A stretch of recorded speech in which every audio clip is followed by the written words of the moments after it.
رکن Sindh assembly opposition leader متحدہ قومی موومنٹ پاکستان علی خورشیدی نے سید زین علی شاہ کے ہمراہ گورنمنٹ گرلز اسکول مومن آباد ٹاؤن UC 9 کا دورہ کیا۔ اس موقع پر ان کے ہمراہ ترنمین ڈپٹی ڈائریکٹر پارس سید ناصر اقبال بھی موجود تھے۔ اس موقع پر علی خورشیدی نے بات چیت کرتے ہوئے کہا کہ حصول تعلیم کے لیے طلباء و طالبات کو صحت مند اور صاف ستھرا ماحول فراہم کرنے کے لیے ان کی خدمت کی جا سکتی ہے۔ جب ان کو صحت مند ماحول اور بہتر ماحول میسر آئے گا تو یہ بہترین تعلیم حاصل کر سکیں گے اور ہمیں اپنے ملک اور قوم کا نام روشن کرنے میں بھی ان کو مدد فراہم کر سکتے ہیں۔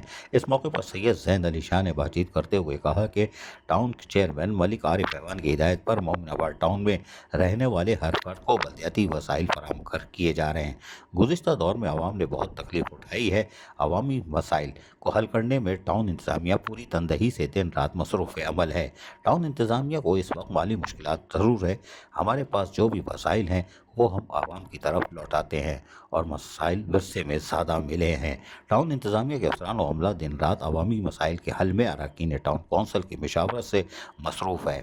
رکن سندھ اسمبلی علی خورشیدی نے مومن آباد ٹاؤن UC 9 میں گورنمنٹ گرلز اسکول کے موجودہ اور دیرینہ طالبات کے مسائل کی نشاندہی کرتے ہوئے کہا کہ اسکول کے اطراف جھاڑیوں کی کٹائی اور صفائی ستھرائی کو مؤثر اقدامات کیے جائیں اور شجرکاری کر کے ماحول صحت مند ہرا بھرا بنایا جائے تاکہ بچیاں بہتر ماحول میں تعلیم حاصل کریں۔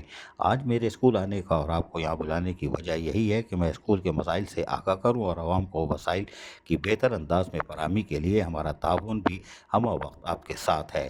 سید زین علی شاہ نے بات چیت کرتے ہوئے کہا کہ بلدیاتی وسائل کی فراہمی بلا تفریق جاری ہے اور آپ کی جانب سے موصولہ تجاویز پر ٹاؤن چیئرمین کی ہدایت کے مطابق ذمہ داری سے کاموں کا آغاز کیا جائے گا۔ وہ تمام امور جو ہماری ذمہ داری ہے ان کے حل کے لیے عملی اقدامات کیے جائیں گے۔ عزیز عارف، KBS بلدیاتی نیوز، کراچی۔ ایسی ہی خوبصورت ویڈیوز فیوچر میں حاصل کرنے کے لیے ریڈ بٹن پر کلک کر کے اور بیل آئیکن کو پریس کر کے ہم سب کے سبسکرائبر بننا مت بھولیے۔